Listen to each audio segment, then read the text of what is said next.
Hello, Shiver Seekers. Are you ready to follow us into the unknown? I'm Cynthia. And I'm Stephanie. You have found the Dark Oak. Today we discuss the murder of 12-year-old Garrett Phillips and who may or may not have been responsible for his death. Ooh, this sounds like a tough one. Giving you fair warning.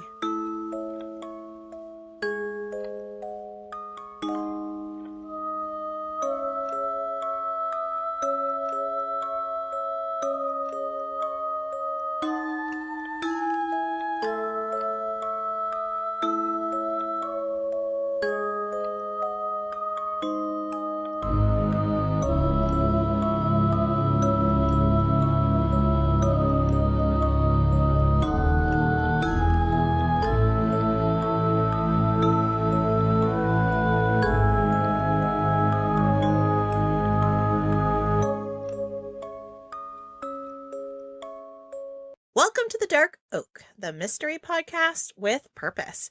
Each month through the Branch of Hope Fund, we give a portion of earnings from our Patreon, which you should join, and sponsors, which you can also be, to a nonprofit, which you can suggest, really to the first episode of the month.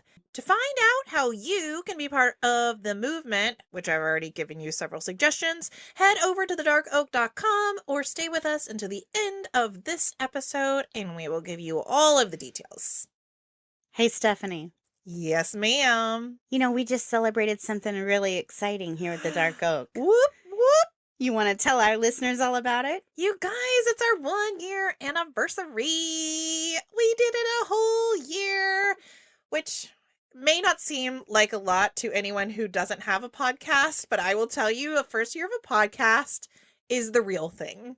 Oh, it is. Like, I went into my life as a podcaster thinking, oh, this will be a pretty easy gig. No, I mean, it's wonderful and we love it, but it's a lot of work. And I am just so proud of us and so excited that I get to do this with you, Stephanie. There's nobody else I would rather do this with. I know. We started out really good friends, and I think we're ending this year just on such a high note and so positive and so excited about the next year. There's been so many highs and lows and a lot of growth. I mean, growth of the podcast, obviously, but also personally. Very proud of us for stretching ourselves and getting out of our comfort zones in some ways.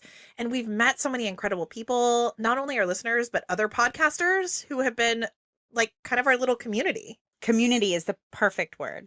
Because that's absolutely what it is, what it feels like. And then I know I said stay to the end of the episode, but let's talk about our Branch of Hope Foundation, where we have literally given dollars to help search and rescue foundations. We've helped family organizations. We have helped genetic research. We've helped give to charities that help with families affected by premature birth. Exactly. The Lindsay Buziak Walk. Yeah, getting to meet people in those organizations and to see how those dollars are going to help their missions. What a great year. It's been a really great year. Yeah. And I am really looking forward to this next one and to see all the ways that we continue to grow and be affected and affect our community. And coming up, I know this may be a little premature for those of you who don't enjoy pumpkin spice season. Just close your ears for a moment. But we're about to get into year 2 of Oktoberfest. That's right. When we bring out all things extra spooky. Extra spooky. So we only have a few more months before the 2nd annual Oktoberfest, and I'm really looking forward to that. We are already planning our scary road trip that we're going to take. Oh, I'm so excited. So in Florida, we don't exactly get the changing leaves. We're going to try to drive somewhere where we can get a little bit of that, where we can dress in some snuggy, comfortable clothes and drink some delicious flavored coffees. But it's going to be kind of like, you know, Gilmore Girls light. Absolutely. What these Florida girls long for. Exactly. Thank you guys so much for helping us get here. On the subject of thanking people, you know, you mentioned community earlier. And before we get into today's episode, I wanted to give a shout out to Lynn and Matt from the Everything Scary podcast. Oh, heck yeah. As we've mentioned, we just celebrated our 1-year anniversary. They started almost exactly 1 year before us. And so in their 2 years, they've really taken off. They've really gotten a cool audience. And I personally have been a fan of their show since very early on. They're really funny. They're so funny. And one day I was on this Facebook group for different podcast hosts, and Lynn posted something. And I totally fangirled her, like totally blew up, like, oh my gosh, I'm such a fan. I felt like I was talking to a celebrity. And she was so gracious and kind. And she shouted us out on her show. And she's just really been a great support. And we were recently honored to be able to do a collaboration with Everything Scary and some other really amazing podcasts. And you can check that out with the Hot Pursuit Summer collaboration that we posted a few weeks back. That was set up again by some of our other podcasting communities. So Coffee and Cases and True Crime Creepers. Allison from Coffee and Cases, she's been amazing too and so supportive. It's really fun. Really awesome. I just really wanted to make sure I gave Matt and Lynn a shout out. I just know I'm going to be thoroughly entertained anytime I listen to Everything Scary podcast. All right, well, let's get into our case today. Today we're going to be talking about the murder of Garrett Phillips. So our story begins on Monday, October 24th, 2011, when college students Sean Hall and his fiancée Marissa Vogel were sitting in their apartment at 100 Market Street in upstate New York watching Dexter on DVD while they ate their dinner. Were you ever into that show? So funny, in 2011, I too was sitting eating dinner watching Dexter. And insanely enough, last night, my husband comes in and is like, hey, you want to rewatch Dexter? And we literally restarted the series yesterday. Oh, that's so funny. I know. So I have watched exactly 0 of Dexter. Oh. Exactly 0. Oh. I'm not saying that I wouldn't. Somehow it missed me. Okay, well, you should give it a try. Well, I hear the characters are really good too. Now, as this couple was sitting and enjoying our collective favorite show at the time, Stephanie's soon-to-be favorite show. Yeah, I'm out. I'm out of the loop. They were caught off guard when they suddenly heard what sounded like a loud thump that they would later describe as sounding like something fell over. Okay. This thump was followed by a scream, and then they heard either the word ouch or no. Okay, either way, this is not going well. It's not. Something is wrong. They couldn't quite make out which one of those words they heard, but then they very clearly heard the word help. Okay. Now, despite this violent TV show, the sounds were not coming from inside their apartment. Instead, they were coming from the apartment right next to theirs. Now, this apartment building is what looks like a large 2-story brick house. It's actually this building that's over 100 years old. So it probably was a large house at some point that over the years has been turned into several apartments. So the apartment that these noises were coming from was a 3-bedroom apartment where single mom Tandy Cyrus and her 2 young sons, Aaron and Garrett, lived. Sean and Marissa were used to hearing sounds coming from this apartment because, again, they lived right next door. I count my lucky stars almost every day that we do not live in an apartment building because we would have been kicked out because of noise complaints. Oh, you absolutely can't. So Steph and I are both boy moms. The baseline's just loud. Yes, agreed. Lots of thumping, lots of yelling. All the time. All the time. But there was something about this particular set of noises that left the couple feeling unsettled. So Marissa knocked on the apartment door just to check and make sure everybody was okay. Way to go, Marissa. Yes. Thank you. Far too often we hear people, oh, I just thought it was kids playing. Yeah, no. Yeah, no. Way to go. Yeah, I'm proud of her. So Marissa knocked on the apartment door, and when she did, she heard on the other side of the door the click of someone locking the deadbolt. Ooh, okay, don't like this. That would have literally given me, like, my hair would have stood on end. I know, right? Ooh. I don't like it. Sends chills down my spine to even think I don't about. like it. Yeah. Because, of course, then there was no answer. Marissa obviously felt the same way that we do now because at 5:07 p.m. she called the police. Now, she didn't call 911. She called the local police number, but in this county, all of the calls to police are recorded. And she told the dispatcher that she wasn't really sure if there was an emergency or not, but she described what she'd heard, and the dispatcher said she would send someone to check it out. I feel like that's such a good way to handle that. Like, I don't know if it's an emergency. I just want to make sure everybody's okay. For college students, I mean, a lot of times we really have talked about full-grown, middle-aged adults saying, yeah, well, I heard somebody screaming for help and what sounded like gunshots, but I just, I thought it was no big deal. And here we Totally have, ignored it. yeah, 20-somethings who were like, you know what, let me check this out. Exactly. And she's not overdoing it either. Like, she's not overblowing it. She's not, like, calling them out if it is nothing. But she's just like, you know what? I just need a welfare check. Right. Good on her. Yeah. Officer Mark Wentworth arrived at the apartment less than 10 minutes later, and he too knocked on the apartment door, and again, no one answered. And just like Marissa, he also heard what sounded like another person on the other side of the door. He said it sounded like someone was walking around deep inside the apartment. So he just kept knocking. He said at first he thought maybe like it was kids home alone and maybe they were scared to open the door. But even after yelling police and knocking on the door, nobody responded. Suspicious. Right. Now, at this exact time, a girl named Shannon Harris was outside of the apartment building with her boyfriend while he changed his tire. And from where they were, they had a direct view of the primary bedroom window in this apartment. Okay. Now, Shannon is positive that she and Andrew went back inside the building at 5:20 p.m. Building maintenance showed up and unlocked the apartment door for Officer Wentworth, and he entered the apartment at 5:24. Okay. We're going to come back and talk about that in a minute. Now, unfortunately, once Officer Wentworth was able to go inside the apartment, he was met with a really terrible scene. As he rounded the corner to look inside the primary bedroom, Officer Wentworth saw a young boy who was laying on his back with his head facing the door. His arms were at his side and his legs were close together. He was wearing a t-shirt and blue and white checkered shorts. The boy did have a pulse, and the officer began performing CPR, and he continued doing so until the medics arrived and were able to take over.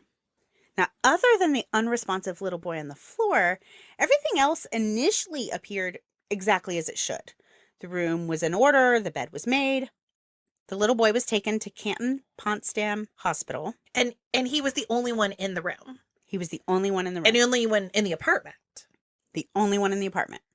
Oh, weird. Mm-hmm. Okay. The boy was taken to Canton Potsdam Hospital, which was only 2 blocks away from where he lived. And unfortunately, despite every possible effort, he couldn't be saved. And Garrett Phillips died at 7:18 p.m. He was only 12 years old. Oh, gosh.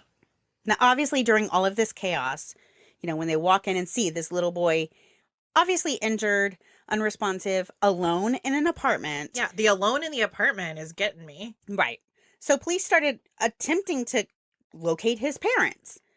And they were able to contact Garrett's mother, Tandy. And in all of the recorded police calls, you can hear the dispatchers and the officers going back and forth, talking about, hey, has anybody seen Tandy? Has anybody seen Tandy? And then someone else would say, Tandy Cyrus, how do I know that name? Or Tandy Cyrus, isn't that John Jones's ex-girlfriend?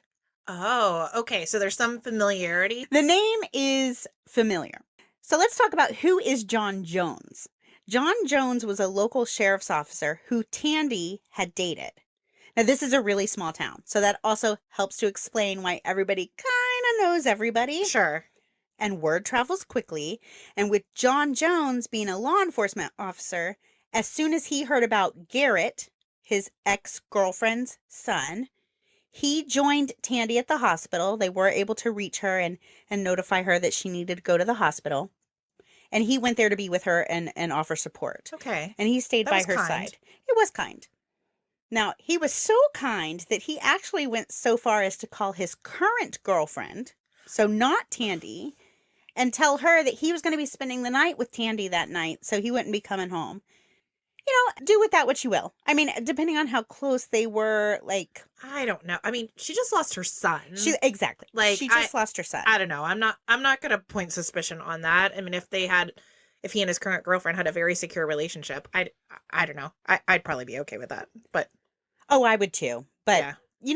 Some people would not be. I've heard a lot of people be like, ooh, really? What? I mean, I don't think any opinion in this situation would be wrong, to tell you the truth. But, I mean, I see how it's a little odd. To each their own, I suppose. Exactly. Now, while Tandy and John were still at the hospital, back at the apartment, officers were taking a good look at the scene, trying to figure out what may have happened to cause this little boy to, ultimately pass away. And there was no blood or anything on the floor? No blood. Okay. So the big question is, what caused this 12-year-old boy to just die? Yeah, this is horrendous. Well, Garrett's biological father had actually died of a sudden aneurysm when Garrett was only 18 months old. So there was a family history of sudden death. Wow, okay. That's a lot of tragedy for A this lot of family. tragedy, it really is. Now, despite there being no obvious cause of death, police immediately suspected that there was some foul play involved. In the primary bedroom, police noticed that the window screen had been pushed outward and the blinds were hanging out of the window, literally on the outside of the building. Well, that's a pretty good indicator. It is. It looked as if someone had maybe jumped out of the second story window.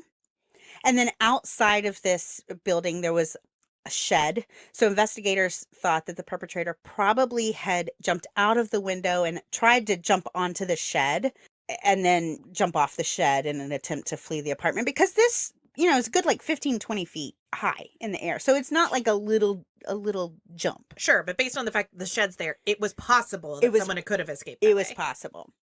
Now, this is the same window that Shannon and Andrew were standing outside of. Okay. So we know that for a period of time, this person, whoever it was that went out this window, was trapped inside the apartment with the police knocking on the door. Right. And Shannon and Andrew right outside the window. But if I'm remembering the timeline correctly, there was like 4 minutes unaccounted Yes, for. Okay. Yes. They went inside at 5:20. Officer Wentworth went inside at 5:24. This guy just got so lucky. I say guy, it's an unsolved case. We don't really know who. Right. This perpetrator got so lucky. They had 4 minutes to get out that window and run away. Now, the day after Garrett's death, an autopsy was performed, and the cause of death was revealed to be strangulation and suffocation, confirming law enforcement's theory that Garrett Phillips had been murdered. Oh, my heart just sank. Really awful. Like just a little 12-year-old boy, man. DNA was found under Garrett's fingernails, but it was only a small amount. And to put that into perspective, to test DNA, scientists are looking for 15 alleles. And because of the size of this particular DNA sample, they were only able to find 7 alleles.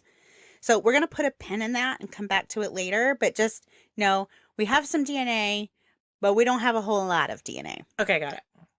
The morning after Garrett's death, Tandy went to the police department to be given the results of the autopsy and to continue with the interview process. And of course, she was asked about the events of the night before. And the entire time she was at the police department, throughout every single interview, Officer John Jones sat right beside her. I mean, he was right beside her the entire time, physically touching her, holding her hand, putting his arm around her, offering these supportive touches. He literally never left her side. Now that might be a little intense. And tell me why you think that, because I'm curious. Like, it could just be like a supportive friend. It still could be. I don't know. The continuous touches seems strange to me. Now, I don't know. Maybe really she was just reaching for anyone to grab onto. So I guess maybe it just depends on the circumstances, but it would appear to me that they are much closer than just exes. Okay. So when you just describe them as exes, it, just seems a little intense. That's all. Okay, I see that. Well, the night before, as investigators had started asking around, someone from Tandy's camp, so I don't know if it was her brother, her parents, but somebody kind of in her, in her Inner circle. Exactly. Yep. The Tandy's most recent ex-boyfriend, Nicholas Oral Hillary. He went by the name Nick. That's what we're going to call him. Someone mentioned that Nick was someone that maybe should be looked into. Oh, okay. So immediately, police zero in on Nick. In fact, they don't name him specifically in the police calls, but in those initial phone calls, among the law enforcement where everybody's like, who's Tandy? That sounds familiar. Right. Okay. They start talking about how they already have someone in particular that they want to talk to, someone that they are very interested in talking to. Whoa. Okay. That seems like a little jumping to suspicion, if you will. Well, and again, I mean, this is hours after he died. We don't even know this was a murder yet. Right. So That's what I'm saying. This interesting. is talk about cart before horse. Sure, sure. Well, Nick was a Jamaican immigrant, and he was also the soccer coach at nearby Clarkson University. He was also one of the few black men who lived in this very small town of Potsdam. Now, years ago, I watched the documentary called Who Killed Garrett Phillips. I highly recommend it. Okay. Now, I do believe it's a biased interpretation of this case, but it shows a lot of the footage and things that we're going to be discussing, so it's worth a watch. And in this film, you get to meet all of the players in this story. And right off the bat, Nick Hillary is charismatic. He's likable. He's handsome. He's charming. I mean, watching this, I absolutely did not want him to be the murderer. You know what I mean? Like those people. Yeah, gotcha. Nick was the father of 5 children with his common law wife, Stasia. So they weren't actually married, but they'd had this long-term living together. Yeah. They had several children together. And Nick was actually still in a relationship with Stasia when he started dating Tandy Cyrus.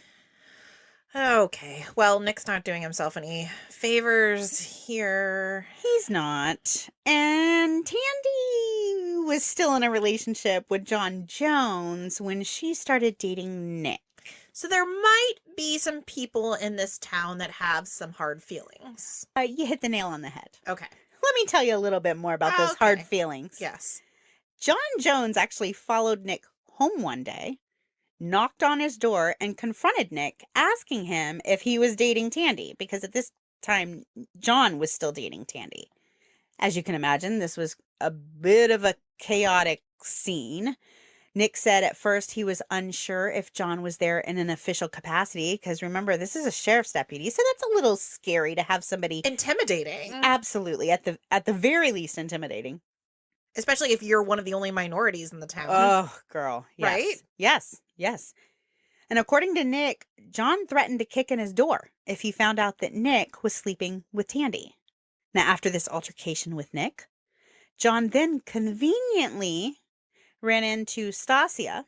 Somehow, by accident, they just happened to run into each other. This is a very small town. Very small town. And you know, as you do, he just innocently asked her what she thought about Nick sleeping with Tandy. Well, John Jones doesn't hold a grudge at all. I can tell that right away. And unfortunately, this is when Stasia learned that Nick was with Tandy. Yeah, and that's not going to sit well with her either. I mean, she shares 5 kids with this man. Exactly.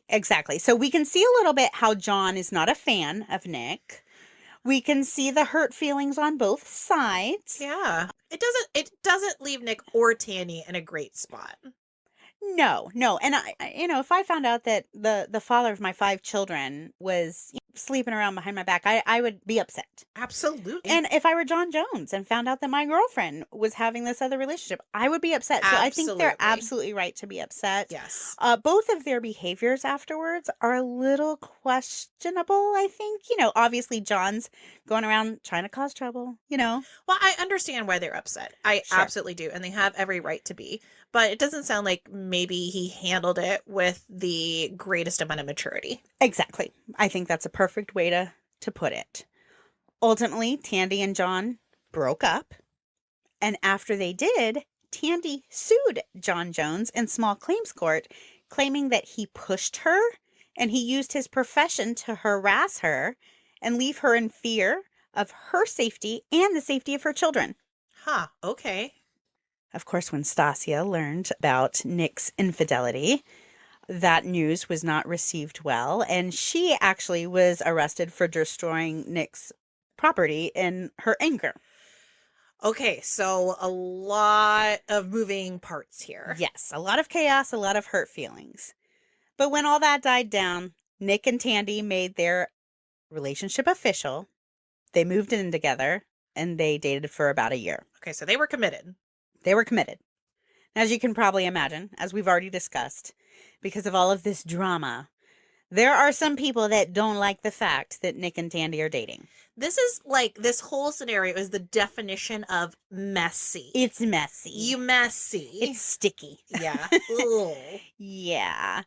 And again, this is a small town, so we have to assume that if John Jones, the sheriff's deputy, doesn't like Nick, you know what? There's probably a good chance some of his buddies who are also in law enforcement may not like Nick. And if Stasia doesn't like Tandy, well, you know what? There's probably some other people who don't like Tandy. So it's just kind of. And here's the deal. They absolutely have the right to not like Tandy and Sure. to not like Nick. But it's how you handle those feelings that are going to make the difference. Sure. And I'm just laying this out just to let you know that there is a little bit of bad blood surrounding this particular relationship and these particular people. Gotcha. Unfortunately, I also just have to say that there were some people who presumably didn't like the fact that Tandy was dating a black man. Oh, right. There's that aspect of it as well. Right. Adding to the stress of this relationship, because it was born in stress. Oh, what's the saying? Born in chaos, ends in chaos. Oh, I haven't heard that, but it's probably accurate. Right? If you start a relationship in chaos, it's probably going to end in chaos. Yeah, very fair. Mm-hmm. Tandy and Nick had very different parenting techniques. And since they were both raising children and living together, it also caused some tension. Nick was a really strict parent. He didn't allow any TV during the school week. He was much more regimented. Tandy was more laid back, as long as homework and chores were done. She didn't really care if the kids relaxed a bit in front of the TV. So, this caused some turmoil because Nick was very vocal about the ways Tandy could improve as a parent, which always goes over so well, doesn't it? I can tell that doesn't bring in any of your personal feelings, Cynthia. My husband, by the book, and I'm just a little hippie flower child. So we don't always agree, but we don't put each other down either, It's all a balance. It's a very delicate balance. But as you can imagine, for Nick and Tandy, this just caused even more tension. In addition to Nick being strict, Garrett and his little brother were also teased at school about the fact that their mom was dating a black man, which is just so upsetting to me in so many ways. It's so frustrating that's even an element in the story. I know. I don't even really have words. It makes me angry. It makes me sad. It just, ugh. All the things. Yeah. All of these issues built up, and Tandy and Nick ended their romantic relationship. And about 3 months prior to Garrett's death, Tandy and her sons moved into the apartment at 100 Market Street. And by all accounts, it appears that Tandy's main motivation for this breakup was her children. It seems she really did love Nick, but the fact that the relationship between him and her children had been so strained and it didn't appear to be improving, she decided that the romantic relationship just had to end. Okay. Well, looking out for your kids is never wrong. Good mom, right? Yeah. She's a good mom. Now, Nick seemed to have a harder time with this breakup than Tandy did. Apparently, Nick showed up to Tandy's apartment uninvited and potentially unwanted at least once after Tandy moved out. Now, this is really interesting. On the night of Garrett's murder, despite Nick Hillary not being family or in any way related to Garrett and Tandy, he's no longer in a relationship with Tandy. And despite authorities having no proof that Garrett's death was even a homicide, officers called Nick and did a death notification, letting him know that Garrett had died. And on the surface, this may seem unusual. However, it could also be enlightening, because what I think they were doing is I think they were trying to get a feel for how this person's going to react to the news of this boy's death. Nick was in love with Tandy. He lived with her. He lived with Garrett for a year. He helped raise this boy. So he should have had a pretty strong reaction to the news of Garrett's death. And in this initial conversation, Nick did not ask what happened to Garrett, which is very strange to me. Huh. Okay. You get called and you're told this news, the first words out of your mouth without it. What happened? To me, that seems like a very natural response. Okay. And to not ask what happened seems very strange. Okay. I'm not sure how I feel about that, so I'm going to let that one go. Okay. But we'll see what happens next. The police asked him if he'd be willing to come to the police department the following day to go over his roster of students, presumably to answer questions about who may or may not have known Garrett. I really don't know what his university students or his soccer players have to do with the 12-year-old little boy, but It seems like they would have had a better ploy to get him to come to the station. how does it relate? This seems like it doesn't relate. Exactly. Right. But either way, they asked him to come down and he agreed. Now, Nick's not dumb. He immediately called his attorney friend in New York City and told the friend what happened. And the response was, Nick, the authorities think you did this because getting a death notification for your ex's child is not standard. And being brought in the next day for questioning means you are a person of interest. I mean, it doesn't take a genius to kind of figure out where this is going. Right. At the police department the next day, Nick quickly finds out that he is at the very least a person of interest. He was not there to be questioned regarding his soccer players. Instead, he was there to be questioned about where he was during Garrett's murder. I don't think questioning him is out of line. No, I don't either. Now, some of this footage is shown on that documentary, Who Killed Garrett Phillips, and when I watched this footage, my impression was that Nick was pretty compliant. It is very clear that the police think he's responsible for the murder, and I think he reacts reasonably to that. He seems to be annoyed that they lied to him about what he would be doing there, which they are allowed to do. Right. But I, too, think I would find that pretty annoying. Like, if you want to talk about my ex's kid, just tell me you want to talk about my ex's kid. Like, don't lie to me. Well, he already knows that he's on the naughty list with John Jones. Sure. So they've already had these run-ins. They've already exchanged words. They have a beef. Right. So already having to go in and see this guy that he's had issue with is probably already a little obnoxious. Right. And I think it's fair to say that he's probably not trusting.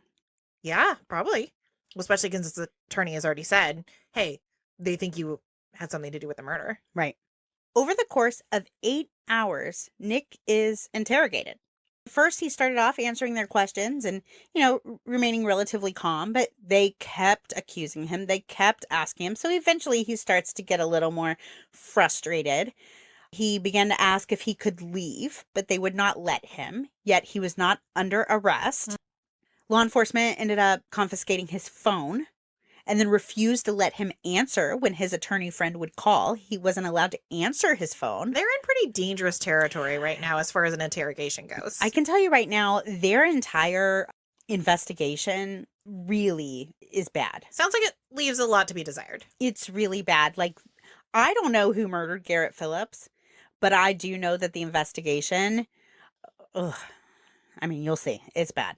It didn't lead us any closer to actually finding the killer. If anything, it may have hurt. It may have hurt. Oh, that's tragic. As the tension builds during this interrogation, Nick said he really felt like they were just trying to get a reaction out of him. Like maybe trying to get him to fly off the handle, maybe trying to get him to get violent. Sure. So he felt like he had to comply as much as possible.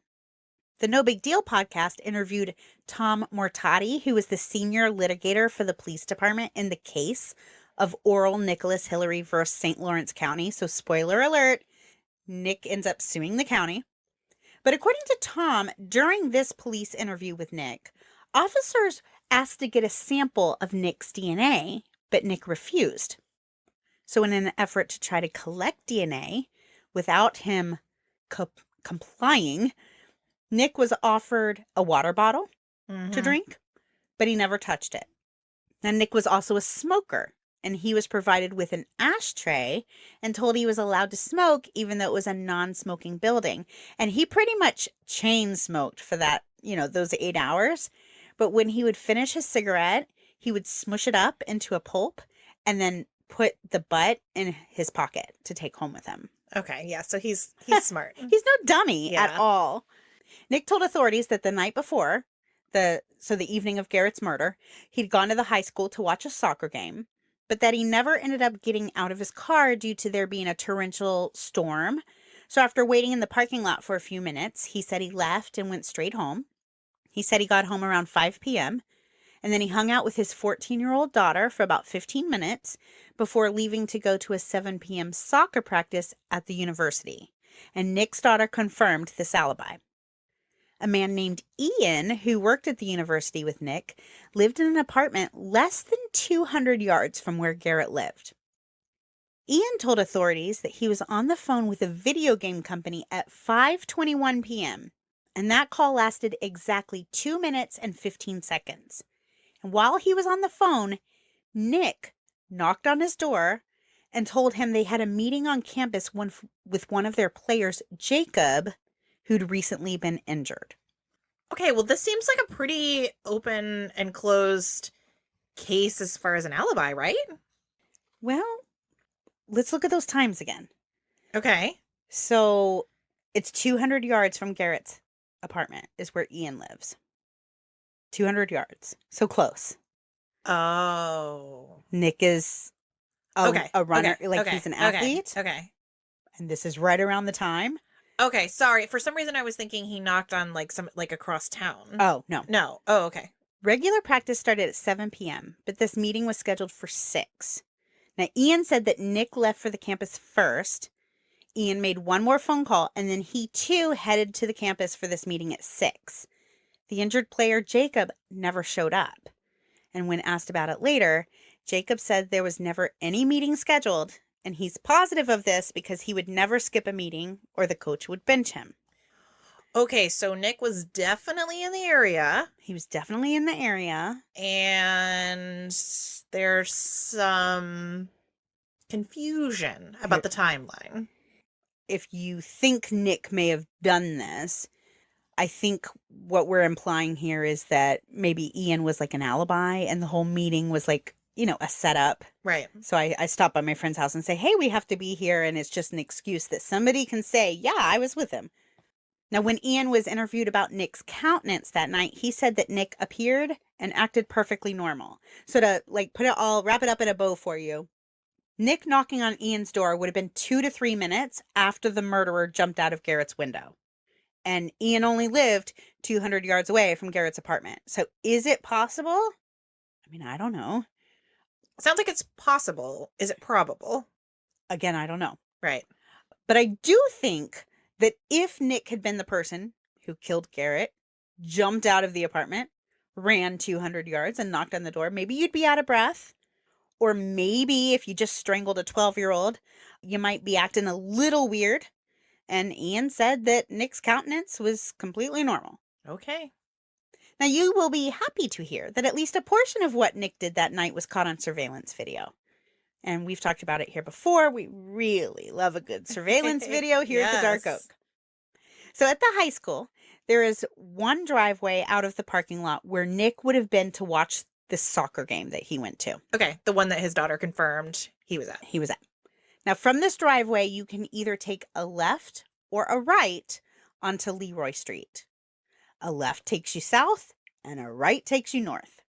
The most direct way to get to Nick's apartment complex would be to take a right out of the school parking lot onto Leroy Street, go about a half a mile, and then take a left right into the apartment complex in which Nick lives. So, straight shot.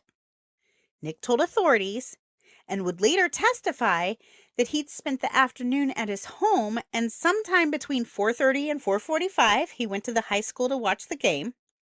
He said he didn't know anyone who was playing. He did not know of anyone who was planning to attend the game. He did not know anything about the opposing high school team.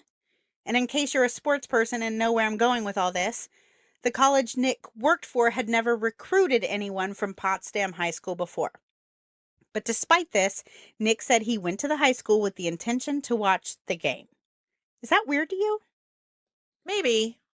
Is it unusual? Yes, but maybe he just really loves soccer. Okay, so see, that's the page I'm on. Authorities made this big deal about how you would never do this. You don't know anyone in the game. You don't know who they're playing. Like, why would you go to this game? No, I just think you could just like to watch the game. Well, that's my thought. To me, I was like, well, it's like me liking musical theater, and then the high school puts on a production of Sweeney Todd. Like, I'll just go see Sweeney Todd. You don't know nobody that's in it. You didn't graduate from the high school. You don't know any of the teachers. I just want to go see the show. Right. Exactly. So for me, it was kind of like, okay, soccer's his, musical theater. I don't know. To me, that doesn't make a huge deal. Now, if he was there acting weird or something, then that's different. But just to say he went to go watch it, that doesn't blow anything out of the water for me. Right. Now, remember, he didn't watch it. He does act a little weird, and I'm going to tell you about that. But he said he went just to watch the game. Okay. Nick said he went straight from his apartment to the high school without stopping. So he drove straight from his apartment to the high school to watch the game, no stops. We've already discussed the most direct route would have required him to take a right out of his apartment building, drive half a mile, and then turn left in the high school parking lot. However, the surveillance video shows Nick coming from the south, the opposite direction of his apartment, and taking a right into the school parking lot. All right. Well, see, Nick, now you lost me again. Now you've lost me, man. Going to see a game, an innocent game, no problem. Being sketch about how you got there, well, not believing that. Well, get this. He's then seen driving slowly into the lot before coming to a stop facing a field. And from where he's parked, which is not an actual spot, he cannot even see the soccer field. But what he can see is a pathway that connects the middle school and the high school. And it's the exact pathway that Garrett will be seen walking on moments later. Okay, don't like that. Nick sits in this spot for a few minutes and then slowly drives around to a different part of the parking lot and parks again, this time facing trees and a fence. And again, he cannot see the soccer field. Now remember, he told police that the reason why he never got out of his car was because it was raining heavily. Right. Authorities argue that it was a drizzle at most, and they use this surveillance footage along with the fact that the soccer game continued to play and other spectators were seen walking around, some with, some without umbrellas, as evidence that it was not the torrential downpour Nick said it was.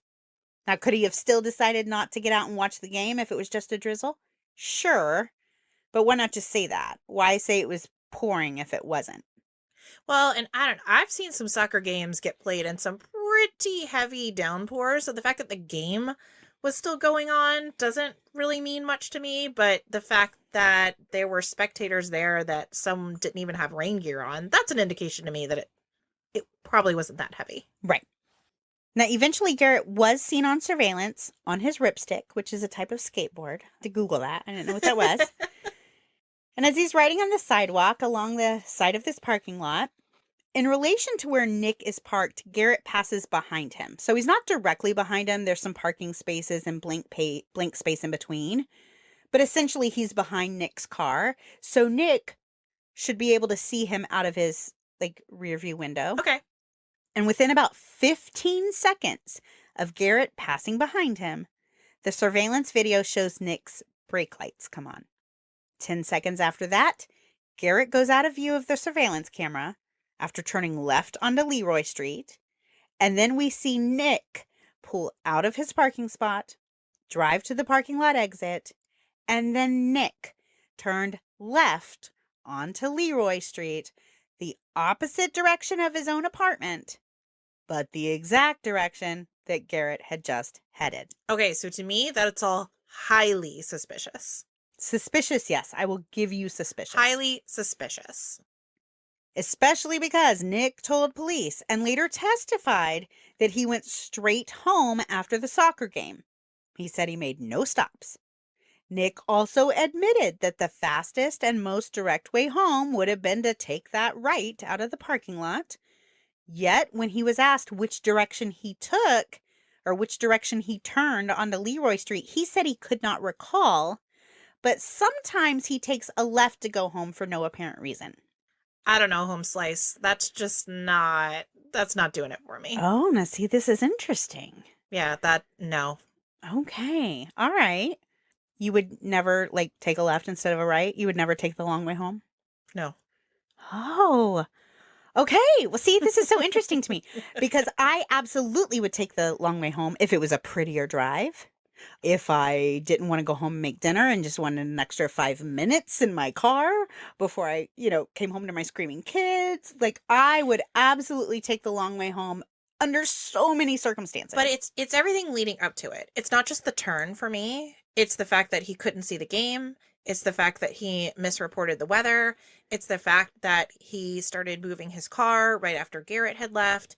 It's all of those things for me. It's like the chain of events for Yes. me. And I will give you every single bit Like of if that. he had literally gone to the soccer game, had just watched the soccer game and did exactly, it was raining, even if he misreported how heavy the rain was, if he had just been in his car, watched the game and left and had taken the wrong turn, well, I'm not to call it the wrong turn, but had turned left instead of right, I probably wouldn't put as much stock in it. But the fact that all those things led up to it for me, it just is, it seems fishy. I am with you. Everything that happens in this parking lot, including the taking the left, is absolutely suspicious. It's all very strange. The left on its own, okay, maybe that's just a weird detail, and maybe I could buy what you're saying. I have absolutely been in those kind of circumstances, but all the things before it just are not, it's not adding up for me. When you put it all together. Yes. Yes, I see what you're saying. Absolutely. And I think that's very, very valid. Just to confirm even more how suspicious it is, Nick's vehicle was never seen turning around and heading in the opposite direction. And if Nick had turned left and then driven to his apartment taking the long way, he should have been picked up on other security cameras in the area, and he was not. No. And I will say this right here, this is the thing that I'm just like, ooh, that's hard to get around. And rightly so. I mean, how are you gonna answer this? Everything up to this point for me is circumstantial, and it's he said, she said. Sure. This video footage, Mm-hmm. I'm sorry, you can't argue with that. Okay, so for you, this takes it beyond just circumstantial. Yes. Okay. Well, law enforcement agreed with you because... Well, and of course they would be quick to agree because they already want to pin this on Nick. Law enforcement absolutely agrees. They believe Nick is their guy. And so during this same 8-hour-long interrogation, authorities got a warrant to search Nick's property and his person. Based on that video footage, I think that was the correct call. Okay. Tell me what you think about this. In a meeting room at the police department, in front of about 5 officers, Nick was forced to remove all of his clothing, and have graphic photos taken of his entire body, including his genitals. Was there any evidence that Garrett was sexually assaulted? No. Okay, so I feel like that's just too far reaching. Okay. I feel like that's just vindictive. Okay. In my opinion. Me as well. But I wasn't sure because I thought, okay, well, I mean, if you murder somebody, maybe they scratched you, maybe they do something. So I could kind of, like, I wasn't sure. And so I mentioned before, my husband, Andy, is a law enforcement officer. I asked him, would this be typical to do a strip search? No, absolutely not. Absolutely not. You would need some kind of, well, a warrant. Well, they have a warrant. They got the warrant. Oh, okay. But you would need probable cause. Well, that's what I'm saying. Was he sexually assaulted? Right. Was there some scrapings under Garrett's fingernails? Well, yes, there was. Okay. Well, the alleles, right? Yes. Yeah. But have they seen a scratch on his neck? Was there a scratch on his arm? Again, right. I just don't think there's any reason to make that to happen. To examine like his arms and his legs and maybe even his torso, stuff like that. I think all of that's fair. But to do like a strip naked search, I'm taking photos of your genitals, I'm in front of 5 different people. We're not even like in a it was just yucky. This is just a vie to humiliate him and to demonstrate your power over the situation. Yeah. It's just gross. It's just gross. It really bothers me. Yeah. Really bothers bad me. form, guys. Bad form. Yes. And a lot of people feel this way. In the years since, people have brought up, why was Nick treated this way? Yeah. It's horrible. Why was he treated this way? And investigators responded and said, you know what? Nick was not the only person to be photographed nude in this case. Oh, and really? Who are the other people? You want to know who? It's going to make you so mad. Garrett Phillips. No. Guys, no. No. You're just beep, beep, beep, beep, beeps. Right. Yeah, that's no. Right. You guys are just jerks. At this point, I think he may be guilty of the murder. I don't know. I want to hear what other evidence there is, but you guys are just, you're not being the bigger person here. Clearly. Right. Now, there was at least one other person of interest in this case. And this person did have photographs taken, but this person was allowed to keep their clothes on. And put a pin in that. We're going to come right back to it. Now, during this very invasive search of Nick, authorities did find a small injury on Nick's ankle, which they believe suggested that he could have jumped out of that second-story window And the fact that Hillary never voluntarily mentioned this injury to them caused them to think it was even more suspicious. When he was asked about it, Nick did admit that he did have a hurt ankle and that he'd hurt it about a week before the murder while he was moving furniture. Now, it never really looks good in a case like this when you only look at one person, one potential suspect. Sure. Authorities need to show that they do their due diligence. So there is that other person of interest. That one singular person that you're withholding their identity. I'm going to tell you now. So a man named Gregory Brown told authorities that he saw a man enter Garrett's apartment only 15 minutes before Garrett got home from school. Oh, that's compelling. It is. Gregory Brown recognized this person because he used to play football with him. Gregory said that on a scale of 1 to 10, he was a 20 when it came to how positive he was about who entered that apartment. Well, when it comes to eyewitness testimony, we know if you know the person, much more higher likelihood of accuracy. Exactly. You want to guess who this person was? Do you have any guesses? It is someone we've talked about. Oh, is it John Jones? Oh! Deputy John Jones. The same Deputy John Jones that was allowed to sit right beside Tandy during every one of her interviews. The same guy who made phone calls to dispatch and had his hands all over this case. Now, full disclosure, at the time that he revealed this information, Gregory Brown was an inmate at Attica. So we have to take into account someone else that may have it out for John Jones. Exactly. First of all, it's a jailhouse confession. We know there's all kinds of motives for doing that. And secondly, he could have had motive to help make a law enforcement officer look bad. But still. Yeah, I mean, it's compelling. It is. So let's talk about Deputy Jones as a suspect for a few minutes. Just like Nick, he was an ex-boyfriend of Tandy's. We know there was some bad blood between him and Nick, to say the least. We have Tandy filing a lawsuit against John Jones, saying he was physically violent with her and left her in fear for her safety and that of her children. Right. We also have Nick's account that he followed him home and threatened violence with him. So, I mean, the guy's worth looking at. Sure. And then I will also just tell you, this isn't in my script, but he's just kind of like a yucky guy. I can gather that. Yeah, he's yucky. Deputy Jones was also that person of interest who had their photos taken. Again, he was able to keep his clothes on. And I can only assume this was an effort to be respectful and discreet. But in all of these photos, John's face wasn't even in the photos. Of course not. I'm surprised they took him at all, to be quite frank with you. Right. But the photographs, other than being labeled Jones, you wouldn't even know who they were. So again, in an effort to not embarrass him, not, all the reasons. But come on, if we're going to treat one suspect one way, we have to treat them all the same way. Right. There was surveillance footage showing Garrett on John Jones's street as Jones pulled into his driveway on the day of the murder. So we know there was a proximity there. Jones's DNA was compared to the DNA found at the scene. Remember, we didn't have a whole lot of it, but what we did have did not match the DNA profile found under Garrett's fingernails. Okay. So the DNA did not match John Jones. In 2014, Nick Hillary was arrested and indicted for Garrett's murder. And on day 2 of jury selection, the defense team moved to have a bench trial, meaning there would be no jury. And instead, the judge would rule on everything.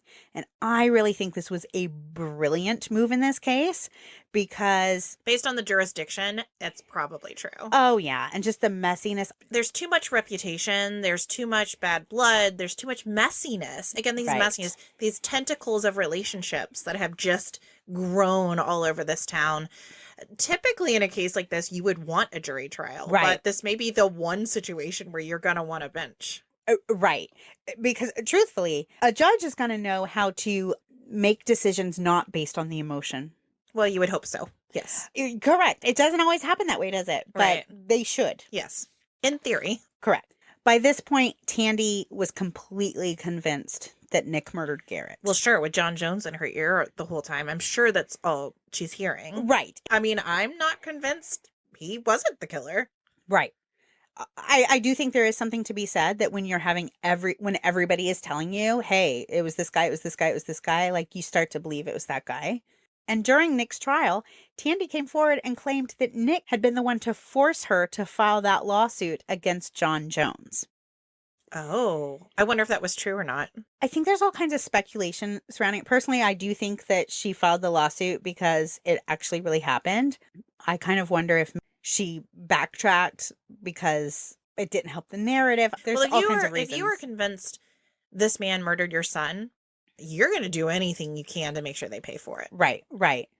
So I don't know. I tend to think that John Jones was definitely capable of being violent and abusing his power. In my opinion. Okay. Now, our listeners have likely heard the term Brady violation. The Brady rule requires prosecutors to disclose materially exculpatory evidence in the government's possession to the defense.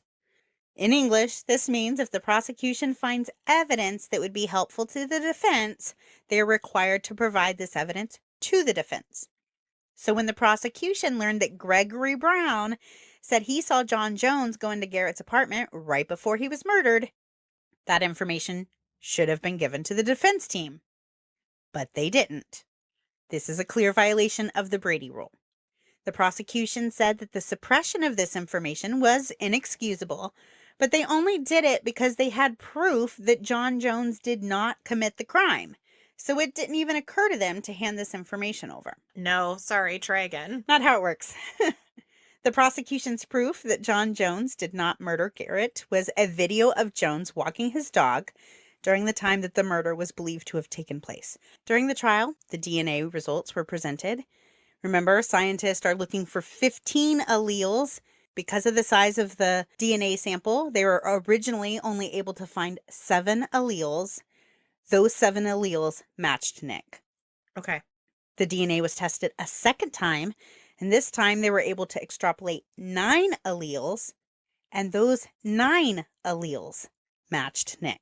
Not looking good for Nick. It's not. Now, this means the DNA was consistent with Nick Hillary. It doesn't necessarily confirmed. Exactly. Right. I get that. Later, another testing process was done that came back with nothing usable. And the prosecution then had a 4th test performed called StarMix. StarMix doesn't actually test the DNA. They take the genetic profile and compare it to a database, of genetic information, and then they come up with a probability of it being the same person. StarMix used the 9 markers to test, and the results were about 30 million to 1 that the DNA belonged to Nick Hillary. Okay. The defense filed a motion to suppress the StarMix report, saying it was junk science, and the judge granted the motion. But not on the junk science point, but instead on the motion's second point that the underlying lab data used to compare the sampling had not been properly validated. This was obviously a huge blow to the prosecution. Sure. The defense brought up rumors that maybe Garrett had been hanging out with other kids and they'd just been roughhousing or maybe even playing a game called Knockout. Do you know what that game is? I don't know. Sounds like a terrible TikTok trend. Probably. I'm not on TikTok, so I don't know, but probably. It's this game where kids sucker punch each other in an effort to knock each other out. Okay. Yeah. I mean, youth is wasted on the young. Oh, isn't it? In the documentary, there's a brief mention of the possibility of autoerotic asphyxiation. Yeah, no. Try again. They came to this conclusion, or this possibility, I guess, because Tandy's bra was laying nearby. But again, he was in our bedroom. I don't think anybody really put a whole lot of weight into that. I think the defense was just trying to show that the investigators didn't really look into any other possibilities. They just went straight with the Nick Hillary theory. At the end of the trial in 2016, the judge found Nick Hillary not guilty based on the circumstantial evidence. Yeah, that not having truly conclusive DNA really hurt the prosecution's case. Absolutely. Mary Rain, the district attorney at the time, who failed to hand over the Gregory Brown statement in violation of the Brady rule, said, quote, "I'm 100% certain that Nick Hillary was the man. There will be no search for anybody else. He was the only person who committed this crime. I'm 100% certain of that." End quote. Mary's license was later suspended due to allegations of professional misconduct. It was ruled that Mary exhibited, quote, a pattern of disregard for defendants' rights, end quote. Yeah, I could see that coming. In March 2019, North Country Public Radio reported that Hillary had filed a lawsuit against the New York State Police, the St. Lawrence prosecutors, local police, St. Lawrence County District Attorney Mary Rain, and John Jones. And in his lawsuit, Nick alleged that his civil rights had been violated during his trial. The court ruled that Hillary's arguments did not have merit, citing he was not able to prove the alleged discrimination. Nick Hillary challenged the claim taken to the U.S. Court of Appeals, but the judge in the appeal stood by those findings, rendering their verdict in favor of the original findings. Nick lost his job as a soccer coach as a result of all of these legal issues, and as of 2019, he was coaching youth soccer part-time on a voluntary basis, and he was working night shifts for a company. He still lives in the same community, but says no one looks at him the same or interacts with him in the same way. And the death of Garrett Phillips remains an open investigation. Tragic. And gosh, my heart just breaks for Tandy. Tandy, not only did she lose her son, but the man she believes is responsible, she saw go free. Now, I don't want an innocent man to go to prison. Sure. But I hate that she believes he's guilty and justice wasn't served. Well, and just in general, no one has been brought to justice for his murder, no matter who that was. Exactly. Somebody is responsible, and there's been no justice whatsoever. And to know that these two men that were in her life are ones that, she invited in. Of course, not thinking that any of them were capable of doing this, but you know what I'm saying? It's because of choices she made. I just know how mom guilt works. And I just imagine this is very challenging for her.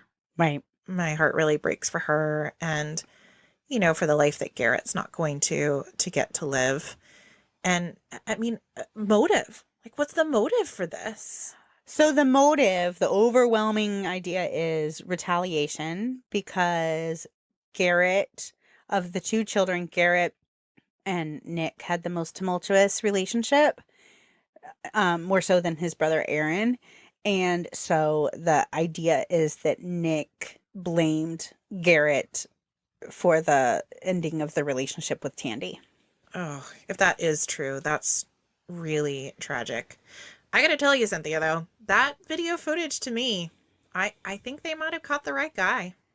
Well, I will tell you, the video footage definitely is strange because he couldn't offer an explanation. Here's the thing. Yep. I took the left. First of all, I came from the left because I did XYZ first. And then I took the left because I did XYZ. Yeah. Just say what it is. Right. Even for me, the parking, I don't know. There are times where I pull in, if I get a phone call and I'm driving and it's important, I might pull over. I've done it with you before. Like, you've called and I'll pull over so I can just talk to you about podcast stuff. Right. If I'm on a surveillance camera, someone's going to see me just pulling over for 20 minutes. Or maybe I don't like the parking spot that I'm in, and so I move to a different one for some reason. I mean, I can see how all of it could just be this weird, strange chain of events and all mean nothing. What are the odds of that? I mean, I don't know, but it is weird though, because again, we've said, I mean, Nick's not a dummy. The way that he didn't drink the water, the way that he hid his cigarette butts, the way that he was already getting his attorney involved. So it does make me wonder, was he not quick enough to realize he had to come up with an excuse for not going the correct way? He had to know they were going to notice. Maybe he didn't think there was video surveillance, but then even after that, at least try to offer a reason why you went that way. Unless, though, here's my thing. I think if you're guilty and you know you're going to be questioned, then you would have an answer ready. But I can't tell you which day I go by the lake and which day I go the more direct way. Like, I know that sometimes I'm going to go by the lake, and sometimes I'm in a hurry to get home and I'm going to go the most direct way. And so if you ask me, hey, Now, the next, I guess it's the Again, next day. this is the next day, Yeah, Cynthia. yeah, you're right. You're gonna have an answer for the next day. This wasn't like, I don't know which way I chose 6 months ago. Yeah, no, you're right. This is literally the next day, and you're going to be like, oh, I wanted to go because, like, for me, it would be like, well, because I like to drive by that pond because I want to see if the family of ducks is there, or Right. whatever it is. Like, you're going to know what it is. Yeah, yeah, no, you're right. You would say, well, I just, was killing time. I didn't have, I was killing time. Exactly. Like, it was the pretty drive, or it didn't make sense for me to go home for 10 minutes until I go to this meeting. Like, there would be reasons for it. Yeah, you're right. And reasons as to why I parked in one spot and then moved to another. Right. Yeah, you're right. It is strange. Or even just saying, listen, I thought I was going to go to the soccer game, but then it turned out I was playing on my phone, or I was on a phone call and I wasn't getting good reception. So then I went to the other spot.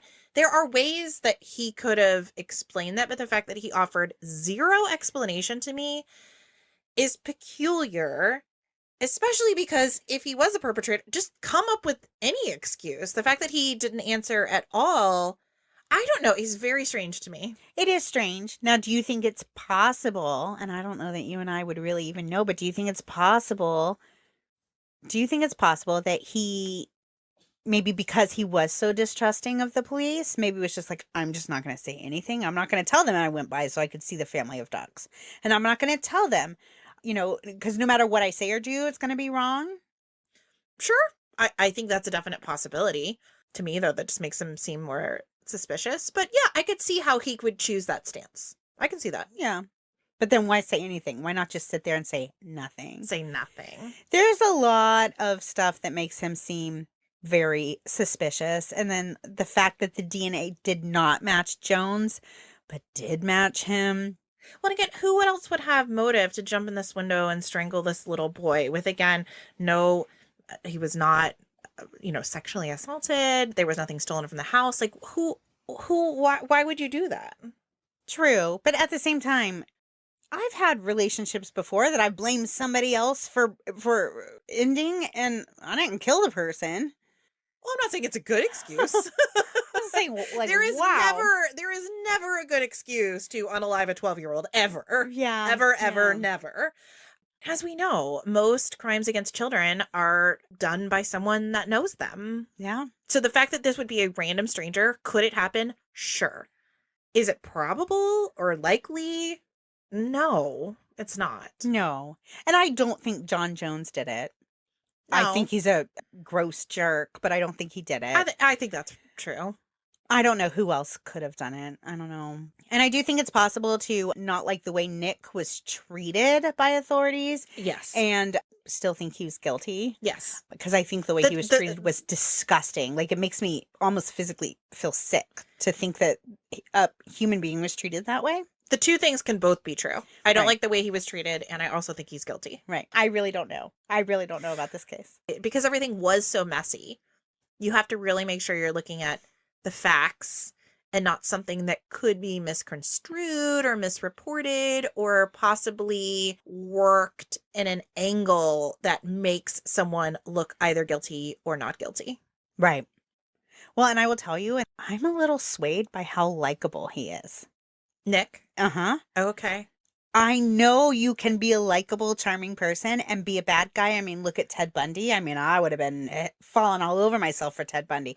But I do think that kind of comes into play a little bit for me because I'm like, oh, I really like this guy. Like, I just like him. Well, he couldn't possibly. Yeah. And we know that, we know that's not true. So. Wow. Well, that's a really good unsolved mystery, even though, I don't know, I have my feelings on it. Okay. Sounds like you're a little bit more neutral. I think I'm leaning more towards guilty, but I don't know. Okay. I like when we land in different places. Yeah. Because you always give me something to think about. Well, why don't you talk to us about the Branch of Hope and cheer us up a little bit? Let's do it. Our August Branch of Hope organization is the National Center for Missing and Exploited Children, which we covered in the Marjorie West case just a few weeks back. And man, an oldie but a goodie. I keep saying that over and over. Started with literally the milk carton kids, and now it's turned into this amazing program that helps to identify the deceased, that helps to produce age progression photos of missing children and absolutely does some great work. So we are so excited to support them this month. And I feel like it's such a good one for our anniversary month. Yes, it absolutely is. Yeah.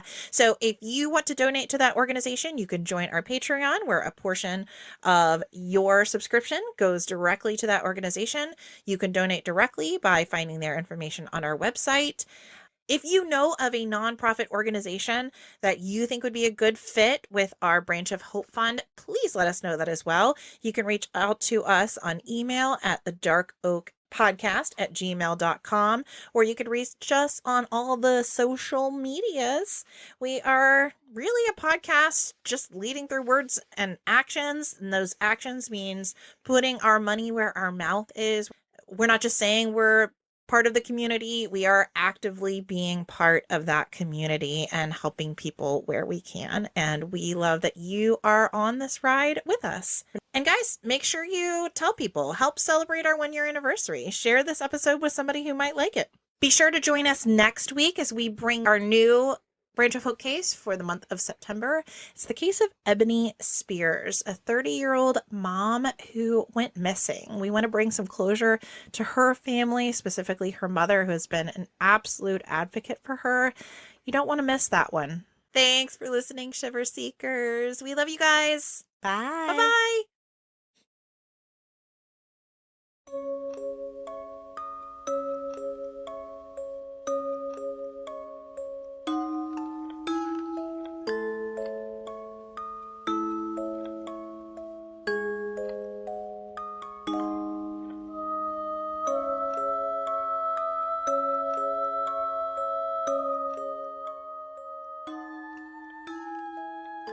This episode of The Dark Oak was created, researched, written, recorded, hosted, edited, published, and marketed by Cynthia and Stephanie of Just Us Gals Productions, and made possible by you, our shiver-seeking listener. Special thanks goes to Justice Himes for our incredible artwork and Ryan Crete for our amazing music.